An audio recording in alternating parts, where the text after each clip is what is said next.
بسم الله الرحمن الرحيم نحمده ونصلي على رسوله الكريم أما بعد وبه قال حدثنا إسحاق قال أخبرنا وهب بن جرير قال حدثنا أبي قال سمعت حميد بن هلال عن أنس بن مالك رضي الله تعالى عنه وعنهم أجمعين قال كأني أنظر إلى غبار ساطع في سكة بني غنم وزاد موسى موكب جبرائيل عليه الصلاة والسلام.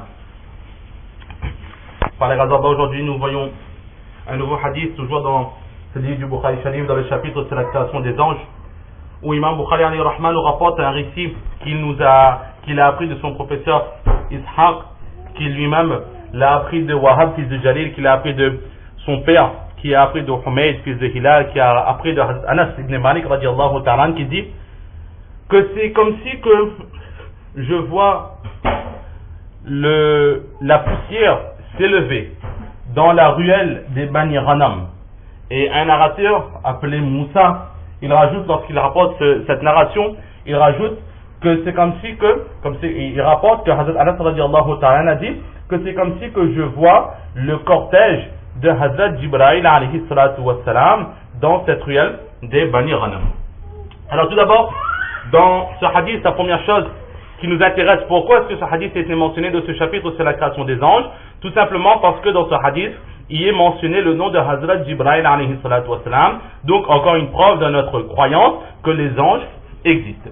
Maintenant, au sujet de ce hadith en lui-même, Hazrat Anas radiallahu ta'ala, il dit que il a l'impression qu'il voit de la poussière s'élever dans la ruelle des Bani Ghanam. Et dans une narration, que cette poussière s'est levée à cause du cortège ou encore de l'escorte de Hazrat Jibra'il alayhi salatu wassalam.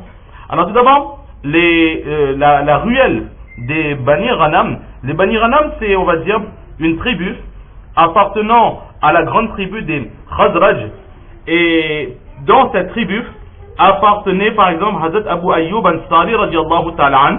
Hazrat Abu Ayyub Ansari radiallahu ta'ala an, c'est le compagnon de Madina qui a hébergé le saint prophète sallallahu alayhi wa sallam un certain temps, le temps que le prophète sallallahu alayhi wa sallam il fasse construire sa propre demeure et que la mosquée de Madina Munawwara il soit construite. Donc dans la ruelle où habitaient ces Bani Ghanam là, Hazrat Anas radiallahu ta'ala il dit que j'ai l'impression, c'est comme si que je vois encore cette poussière qui s'élève par rapport, suite au cortège, à l'escorte de Hazrat Jibra'il alayhi salatu wassalam.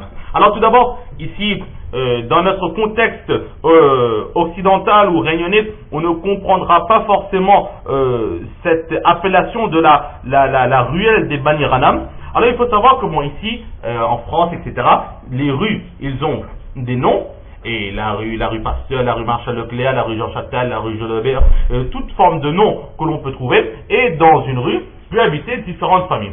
Mais aujourd'hui encore dans certains villages, par exemple en Inde, dans certains villages de l'Inde, on peut encore retrouver toutes les familles ou une grande partie des familles qui habitent ensemble.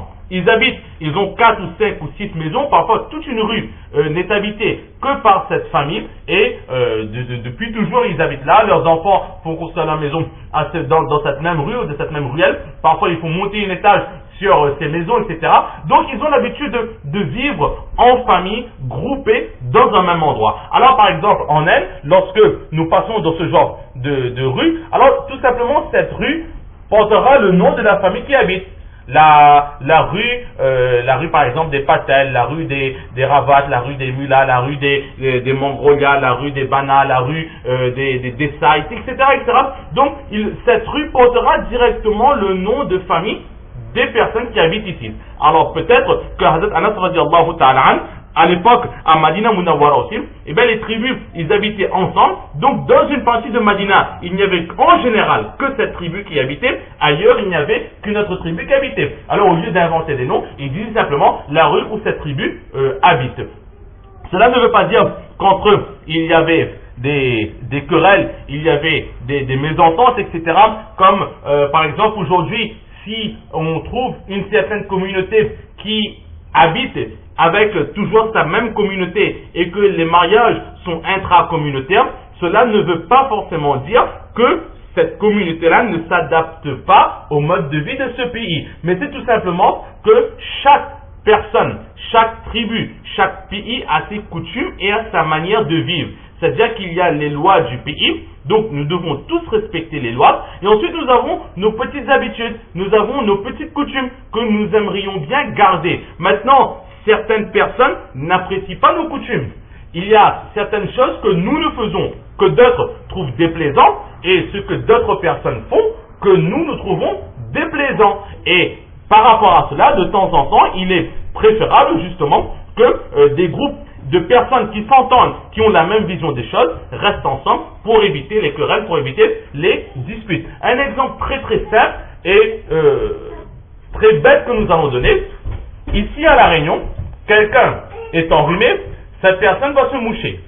Comment est-ce que cette personne va se moucher? Cette personne va se moucher dans un mouchoir, et puis il va bien replier son mouchoir et le mettre dans sa poche.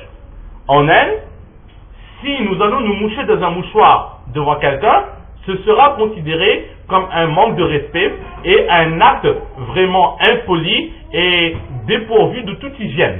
C'est très impur de faire cela dans un mouchoir, par exemple en Inde. Pourquoi? Parce qu'ils disent que dans notre ce rhume vient de notre corps, donc c'est une impureté. Nous allons enlever cette impureté et nous allons mettre notre impureté dans notre poche. C'est exactement, il compare cela à une personne qui va aux toilettes, mais au lieu de faire ses besoins dans les toilettes, il fait d'un sachet, et ce sachet il met dans sa poche, il marche partout avec. C'est la comparaison qu'il donne. Et pour eux, la façon polie et hygiénique de se moucher, c'est quoi? C'est tout simplement un peu comme dans les matchs de football, dans les sports, etc. On se couvre un petit peu et avec les mains, on va se moucher, faire tomber sur une par terre et éventuellement, si notre main était salie ou gommée, on va l'essuyer sur un mur, pas sur le vêtement parce que ça va salir le vêtement, sur un mur, c'est ce qu'il y a à côté. Et là, c'est la politesse. Alors que pour nous, cette attitude est une attitude vraiment déplaisante. Mais pour eux, c'est la politesse. Et notre enseignement à nous, notre politesse à nous, pour eux, c'est quelque chose de déplaisant. Donc, admettons qu'il y a ce genre de mélange avec ces petites habitudes que chacun a, alors cela pourrait emmener des querelles. C'est pour cela qu'ici, il fait allusion à cette ruelle de Bani Ghanam, donc qui était habitée surtout par les gens de cette tribu-là, les Bani Ghanam. Et donc, Hazrat Moussa, un narrateur, il rajoute le cortège Mawkiba Jibraïl alayhi salatu wassalam, que Hazrat Anas radiallahu ta'ala, il a vu de la poussière s'élever dans cette tribu, et cette poussière était la poussière du cortège, du convoi de Hazrat Jibraïl alayhi salatu wassalam. Alors qu'est-ce que cela veut dire? À quoi est-ce qu'il fait allusion? Là maintenant il faut connaître un peu l'histoire islamique et l'histoire de la biographie du Saint-Prophète sallallahu alayhi wa sallam. Lorsque le Saint-Prophète sallallahu alayhi wa sallam est arrivé à Madina Munawwara, le Prophète sallallahu alayhi wa sallam, il a créé une fratrie entre tous les musulmans, que vous êtes tous frères. Dans le Coran, Allah aussi il dit innamal mu'minuna ikhwa, que les croyants sont des frères entre eux. Nous savons tous cette histoire où il y a eu justement ce mu'akhad, cette fratrie qui a été créée entre les compagnons, ils ont partagé leurs biens en Dieu, etc. Un exemple que sur terre, jamais personne n'a pu réaliser une deuxième fois cet exploit que le Saint-Prophète sallallahu alayhi wa sallam il a fait, mais en même temps, pour pouvoir vivre en paix, il a tout de suite mis en place un traité de paix avec les deux autres religions qui habitaient Madina à cette époque, c'est-à-dire la tribu, la religion juive et la religion des polythéistes, les adorateurs d'idoles, donc les Arabes en majorité.